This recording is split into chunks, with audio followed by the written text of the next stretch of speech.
And I'm Megan Salois. We're here with Remax Glacier Country, coming to you from Sunset Plaza here in Kalispell, Montana.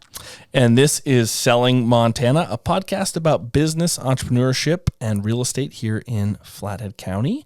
And we've got a great guest with us, Brad Beaulieu from Flathead County Search and Rescue. It's a big task there. Yeah. You're the president of that association, right? Well, friends call me W. Yeah, I've been president on and off probably 5-6 years of the total 9 years I've done this. Okay. 9 years. Wow. Yeah. So then you were still, when I sold you a truck, when I worked. You sold my wife an Equinox. You sold me a truck. And I think there was something else we bought from you, but I forget what it was. I can't remember. I don't know. I sold a lot of cars. So. At least you're not doing that now. Not Yeah. houses. So. It was a while ago. But so Flathead County Search and Rescue. So what does the association provide? I mean, you're linked in with the sheriff's department. How does this work? How do you guys So the way it works is typically you'll find within state laws west of the Mississippi that search and rescue duties fall on the responsibility of your local sheriff. So Flathead County Search and Rescue is a 501c3 nonprofit organization that stands alone by itself. It's not owned by the sheriff's office or anything. However, we're kind of like a business who has literally one customer, and that's the sheriff's office. And so when you call 911 and says, my loved one is missing and it's not back from hunting, it's 10 o'clock at night, that 911 dispatcher gives a call to an on-call deputy. So every shift, there's a search and rescue deputy that takes those calls. And then he calls our search leader. Our search leader, we have an app, sends out a page to all our group, and then we go deal with it with the information that we have. Okay, how often is it like you get that call and it's like, oh, never mind, he was just at the Stillwater bar and never texted. I can count on two hands the amount of times they were at the bar. Oh, Yeah, it's more common than you think. Oh, gosh. That's what I would think. Yeah, he's not home yet. Yeah. Yeah. Did you call the Stillwater bar? Yeah, let's see. Rainbow Bar. Yeah. Stillwater Bar. Yeah. Blue Moon. Yeah, exactly. Yeah, Blue Moon. It That happens. sucks.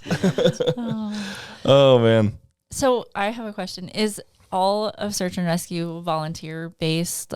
Like do you have employees Yep. that are So paid, we or are- is it? There's about 60, 70 members, and they're all volunteer. The only worst person that's technically paid is the search and rescue deputy.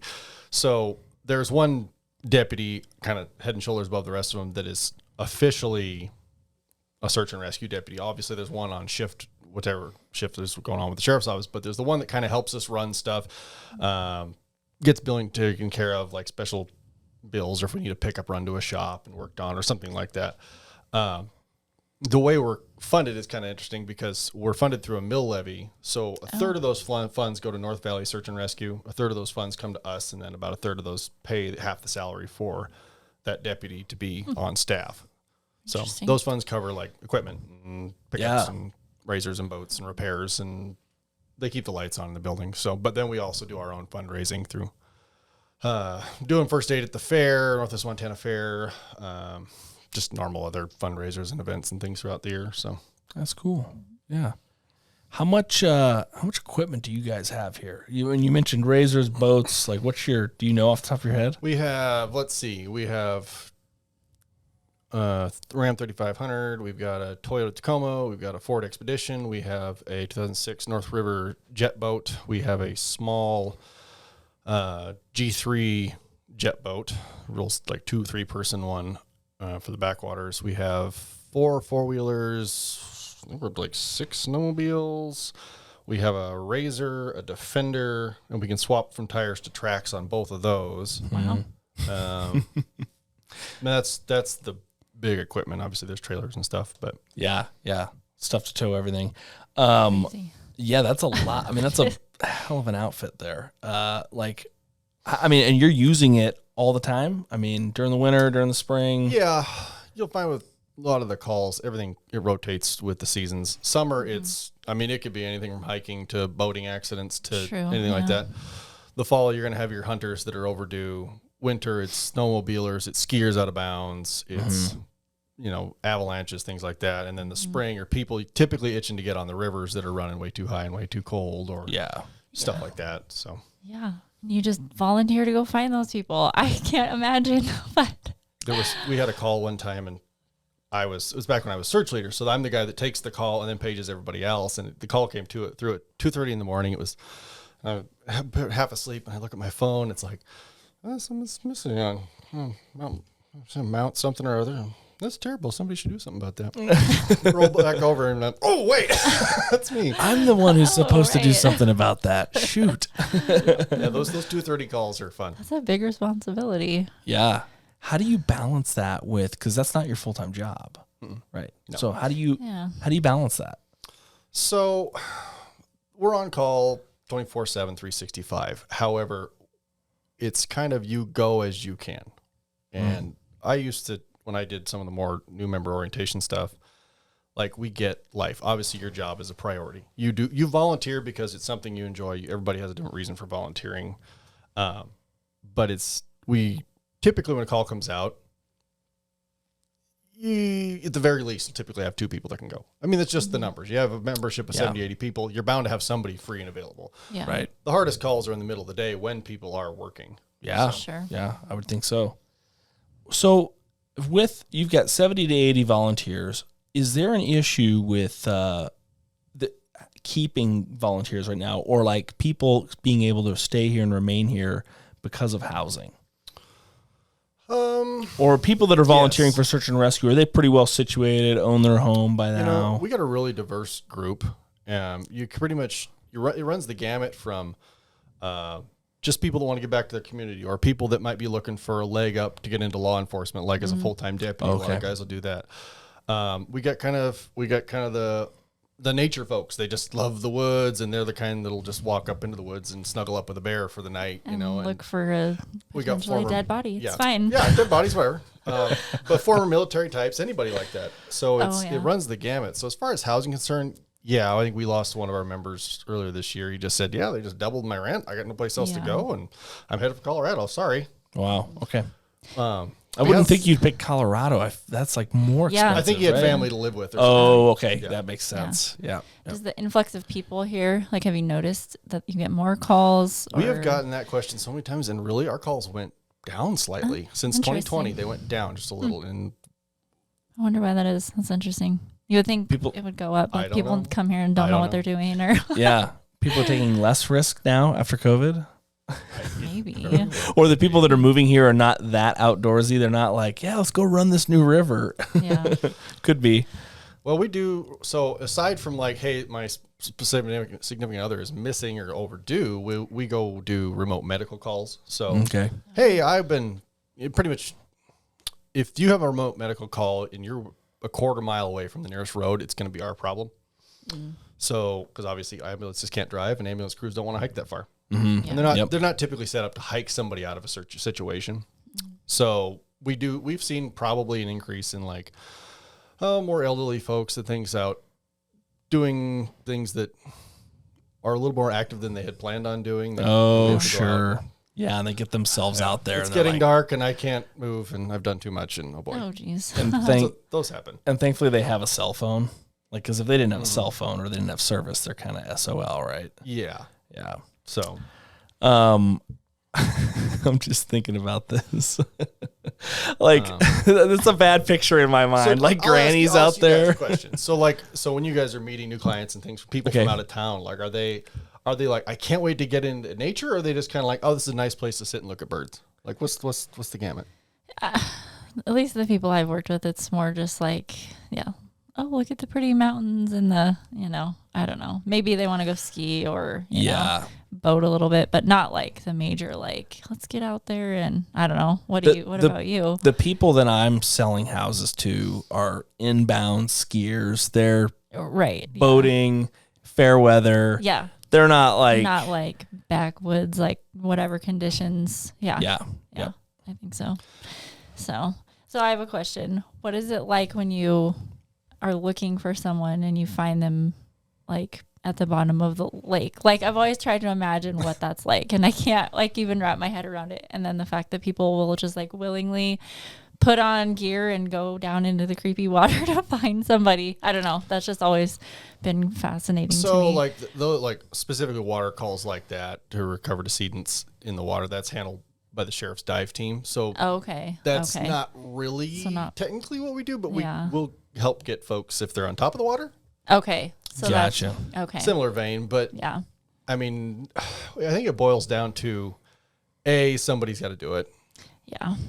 You know, you're doing it for the family. You're not doing it for the person that's deceased. But it's also like somebody's got to do it, but also I was going to say something halfway profound. It's okay.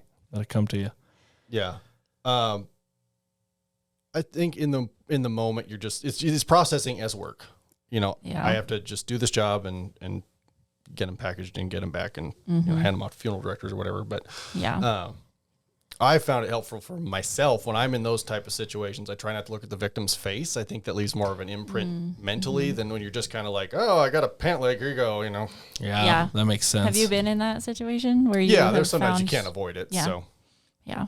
That just seems I know everyone has a different personality, but like I would never come back from something like that. So like I said, there's healthy ways to process it. And even if there's not, you know, we'll call a critical incident stress debriefing, you know, on those types of incidents that are a little bit hairier than normal, where we are carrying folks out. Yeah. A couple of years ago, we had a day where we had two different deaths in the same day. Oh, wow. So we had, I called in, Drew Buckner from the Braveheart Ministries to come out and do his thing with our team, because we just don't deal with a lot of deceased folks, fortunately. I mean, right. You're mainly rescuing people that are still alive, like stuck somewhere. They're stuck. Well, we do both, but I'm just saying in general, not a lot of people have got themselves killed lately. Right. In a Fortunately, need for search and rescue. Yeah. Oh, interesting. Or if they do, Two Bear helps out and does a lot of that stuff. Yeah. So. Yeah. Right. Too. So they're Two Bears completely separate from you. Correct. Okay. Their charter is, the way I understand it, flies under the authority of the Flathead County Sheriff's Office. That's why it gets to have the big star on the bottom. But Mike Gogan, the philanthropist, he pays for everything. Yeah. Right. So it's owned by him, paid for by him, but flies under the charter and authority of the Sheriff's Office. Okay. So which is different than like Alert, because they fly under a hospital charter. So air ambulances have a whole different set of rules than, say, a sheriff's helicopter. So yeah, because it's a police vehicle at that point. Kind of, yeah. So I was curious about that. So Alert's more like if there's a medical emergency and they know right where the person is, versus Two Bear would be like finding avalanche victims. Two Bear, their job is to, they can find avalanche victims, but their job is to get the victim out of a bad situation, whether it's via the hoist or whatever. But then they'll get them out of that situation. They will go and land, and they will hand that person to Alert. So we're always told when we're working with Alert and Two Bear, we have to find LZs for 2 helicopters. They need to land side by side. They'll hand the victim to Alert. Alert takes them to the hospital. Because Two Bear's not an air ambulance. They don't want to be an air ambulance, so they don't have that charter. They will not fly that patient to the hospital. Well, they've probably got totally different equipment, I would assume, like the air ambulance versus the... Yeah, I know Two Bear does fly with a paramedic, and they are pretty well kitted up, but it's not their charter. Not the same, I think there's something... and this may be wrong, but I think Jim Bob Pierce, chief pilot, was telling me one time, he said if we land at the helicopter, automatically we become an air ambulance, and then we're open to a whole different lot of scrutiny. So it's just something they're not going to do, don't want to do. Oh, yeah, makes sense. Make sure to not cross that boundary. Yeah. Okay. How many calls on average do you think you get, like, per week? Is there an average? I tell people 40 a year is a broad average. 40 a year. Okay. Because you might go 2 months with like 1, or you might have 3 in the same day. Yeah. What are some things that people in the community should be aware of on how they can help you, fundraisers, etc.? Right now we're looking to purchase some more Swiftwater suits. I'll probably back up a little bit here. We revamped how we do our new member process. It used to just be a free-for-all. So-and-so would go on the website, they print out an application, they send it in, we run it through a background check, come on down, visit with us, we do an interview, and then come to the next meeting, we vote you in. And it was happening throughout the year, and it was becoming a mess, and trying to schedule interviews and people trying to have personal lives, like you were saying. So what we did last year was we said, okay, we're going to have a application portal.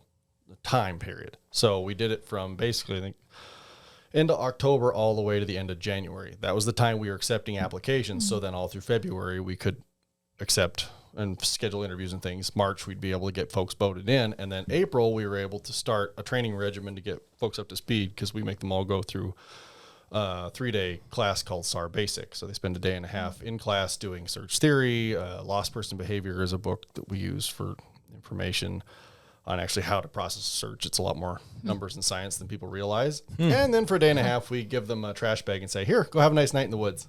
Don't die. You actually do that to people? Oh gosh. Oh my gosh, that's crazy. So we take them out in the woods, and we'll teach them things like GPS use, compass use, building shelters, building fires, things like that. Get some training. But their only equipment really should be what they would normally carry on themselves on a search, and then a trash bag. You don't get a tent, you don't get a sleeping bag. A trash bag. Yeah. Wow. What's the significance of the trash bag? Because I don't know a lot of people that bring a trash bag with them. These are special trash bags, but okay. Really it's like a heavy duty, like highway trash bag. And the thought process behind it is, so if you're lost in the woods, it's cold, you can take that trash bag, put it on, obviously cut out a hole for your face, so nothing but your face is sticking out. You can hunker down. Even if it's super cold out, inside that bag should still be about 55, 60 degrees. Right. It gives you a little bit of And then if you light a candle, you can actually get it up to 70 in there. Just obviously don't melt the bag. But yeah. So that's the theory is, here's your bag. Stay warm for the night. Yeah, here you go. Here's a sleeping bag. Oh my gosh. So how many people get to that point and they say, never mind, walk away. I'm not doing this. I've never seen it happen. Most people get it, and we tell them that in the interview phases. This is what to expect, and then from there they can go on. And like I said, once you've passed that, then it's okay for you to be quote unquote deployable according to the sheriff's office. It just ticks off a lot of the basic level boxes for workers' comp, because when we're on a mission, we're covered under the sheriff's workers' comp. Okay. In state law, I think we're considered auxiliary deputies. Gotcha. Without arrest powers. Without arrest powers. Dang. I can't book anybody. They're probably wanting you to take them into your custody anyways. Yeah, they usually are. Yeah, really. Not going to resist that. Oh, that's funny. Yeah. Well, anything else that you want to mention, or anything else that we should know about? Like I said, we'll be opening up a portal here beginning of November for anybody interested in applying. Like I said, interviews will be February. New membership vote-ins will be March. We'll get you trained up in SAR Basic, and then we'll start doing all the basic trainings throughout the next 12 months. And then from there, we have specialized trainings that folks can get involved in. So I have my EMR license, which is Emergency Medical Responder. It's a step below EMT. Okay. Functionally, for what we do, it's fine. There's only a few things I can't do, an EMT legally can. But we'll put the folks through EMR training. We'll put them through even EMT training at some point if they're interested in that. We have a canine crew. That's probably the one I get asked about the most, like emails and canine crew. Oh, I've got a really, really smart dog, and I wanted to. Oh my God! People and their dogs. I've got a rescue dog for sure. Yeah. Well, and so I get all these emails, and people just think they have just the smartest dog in the world, and they don't understand there's a lot more to it than just, hey, we're going to borrow your dog to go find somebody. Yeah, we're going to just borrow it to go sniff somebody out. Our canine team, they do a lot of their own trainings kind of in-house, because they have such strict regimens and how they want things run and done, and they have to pass national certifications and things like that. And so there's you'll be running with the dogs as a handler and as a flanker, because when the dog's on a track, you can't just kind of mosey through the woods. You're keeping up with the dog. Oh. Yeah, you got to keep pace. Yeah. So it's interesting, their whole process. But canine's part of it. Swiftwater rescue. So we jump in the rivers after folks. So that's trained in a whole different process. And man tracking, we learn how to read the tracks. Someone gets out of a pickup in the middle of nowhere, we don't know where they went. The man trackers will come in and start going, well, that step was there, step was here, step was there, step was there. Yeah. Crazy. What maybe this is an odd question. What keeps you from becoming a victim yourself in the elements there? Like, what is it? Is it specifically the training? Is it just the amount of people that you have or the technology? We have a running joke. If you're going to get lost, don't do it in our area because you will never hear the end of it. Oh gosh, I can imagine. Yeah. I personally, I'm one of those guys. I just like having lots of gear on me all the time. Like if it's not on me, it's in my car. Like my pockets, I have all sorts of junk in my pockets. Like, I've always gotten a hard time for all the stuff I carry. But like even just yesterday, so I woke up in Havre, I had to go to Malta, I had to go to Lewistown, and then I was going to go down to Harlowtown, and then I got done, and I had to run over to Helena from there, and so I stopped. So if you've ever been through there, kind of by White Sulphur Springs, there's a ghost town called Lennep. Yeah. Okay. I've been to White Sulphur Springs just recently on a fishing trip, but I don't think I haven't been through the ghost town, no. So, well, there's a ghost town called Lennep, and there's really nothing there, but I saw a sign because I want to take a picture. There's a neat old church there, like old churches out on the prairie and things. I'm like, oh, okay. So I take a picture, and there's a sign that says Castletown just up the road, 8 miles. I'm like, okay, you know what? I got some time to kill. So I'm driving up the road, and driving up the road. And I find where this old town site was, and I get out and look at this sign, and it says basically this is all private property around you except for the road you're standing on. I'm like, well, shoot, I want to go wander around, but I'm like, okay, well, I'm not going to do that. Yeah. But then the road had also said there's a mine further up the road. I'm like, oh, I'll go check that out because I think it was on National Forest Service land. So I'm like, oh, okay. So I'm in my GTI. Yeah. Not in my pickup. So I'm driving up the road. And it's getting more washed out and more jagged. And I'm like, no, it's got to be right around the bend. It's got to be right around the bend until that little voice inside my head saying, no one will find you out here. Yeah, you're too deep. Yeah, I ended up turning around and yeah. Just that choice. It's like, come on, Brad. You know how this process goes, and then there's no phone pings, there's no service, and like I said, no one knows I'm 8 miles up a road near Lennep, Montana. Yeah. This will not end well. So I don't know. I think you just kind of do it enough, and this is kind of actually an interesting conversation I was having with the coroner of Toole County. What's Shelby's county? I don't know how to say that. Is it Toole County? I don't know. Okay. I don't work in that county. Toole. Yeah, Toole. Yeah. Toole? Okay. Yep. County. Montana, we pronounce our counties weird. He was saying, he's like, you do this enough times, and obviously him as a coroner, he said, you haul enough people off, you start to have that second voice inside your head saying, I don't want to be this person today. Yeah. No, You're a little more cognizant of it, and you get out there, and you're going to be a little more. Yeah, you're going to think of it from your just perspective. Awareness. Yeah, awareness. Yeah. It is in most things in life. Yeah, situational awareness is such common sense. Driving, Weird. Oh man. Well, this has been a great conversation. Thank you so much. I really enjoyed hearing all this. This is so cool. Absolutely. So yeah, we'll get this out there, and we'll tag the website and any benefits that you guys have coming up. Just send them over, and I'll put them in the description. Okay. All right. Yeah. Thank you so much for watching. If you would hit that like button, subscribe, and share this video, we would love to expand our viewership.